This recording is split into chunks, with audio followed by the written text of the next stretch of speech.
নেক্সটে যদি কোনো মুভি নিয়ে ভাবতে হয় তাহলে তমা আর নিশোকেই ভাবতে হবে। আমি এটা জানি না, এটা আসলে দুটো জিনিস এখানে কাজ করে, দর্শক চাহিদা এবং প্রোডাকশন হাউস থেকেও এই জিনিসটা খুব ইম্পর্ট্যান্ট যে যে প্রোডিউসার প্রযোজক লগ্নি করবে সেই লগ্নিকারক আসলে এই কাস্টিংটা নিয়ে কাজ করতে চায় কিনা। তবে ম্যাক্সিমাম সময় দেখা যায় যে এখানে প্রথম প্রাধান্য পায় দর্শক। দর্শক যদি পছন্দ করে এবং দর্শক যদি দেখতে চায় তখন দেখা যায় প্রযোজকদের আগ্রহ বেড়ে যায়, পরিচালকদের আগ্রহ বেড়ে যায় সেম জুটি নিয়ে কাজ করার। তো কখনো আমরা এটা ভাবিনি যে নিশো ভাই আর আমি একটা জুটি হয়েই আমরা আসলে সব কাজ করতে চাই।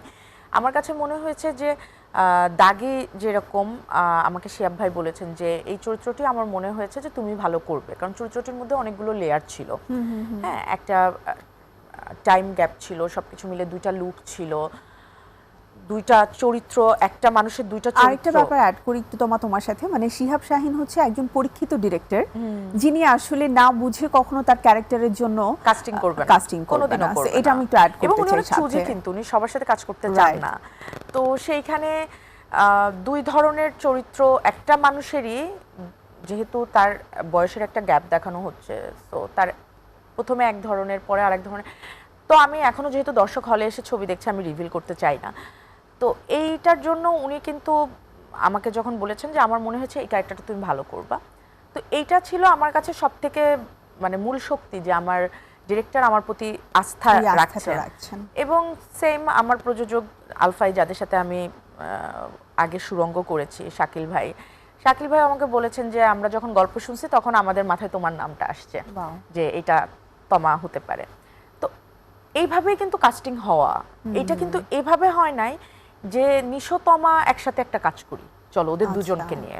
এটা কাস্টিং ছিল এই চরিত্রটা কে ভালো করবে, বা আচ্ছা এখন হিরো নিশো ভাই হোক বা হিরো যেই হোক, ক্যারেক্টারটা আসলে ইম্পর্টেন্ট ছিল যে ক্যারেক্টারটা কে ভালো করবে। এবং আমার মনে হয় নিশো ভাইয়ের ক্ষেত্রেও সেম, নিশো ভাই যে কাস্টিংকে এটা কখনোই দেখেন না।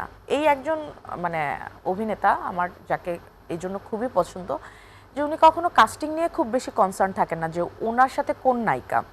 উনি কনসার্ন থাকে যে উনি যে স্টোরিটাতে কাজ করতেছেন এই স্টোরিটা কেমন এবং উনি ওনার চরিত্রটি কেমন, এটা নিয়ে উনি খুব বেশি কনসার্ন থাকেন। এরপরে ওনার কো-আর্টিস্ট, সে তার চরিত্রটি কেমন, এবং যদি সেখানে একটা সফল কাজ আগে থেকেই থাকে সুরঙ্গর মতন এত বড় পরিসরের একটা কাজ, এবং সেখানে আমার চরিত্রটিও অনেক ডিফিকাল্ট ছিল, তো তখন হয়তো তারও একটা আস্থার জায়গা তৈরি হয়েছে যে হ্যাঁ আমরা আবার একসাথে কাজ করতে পারি।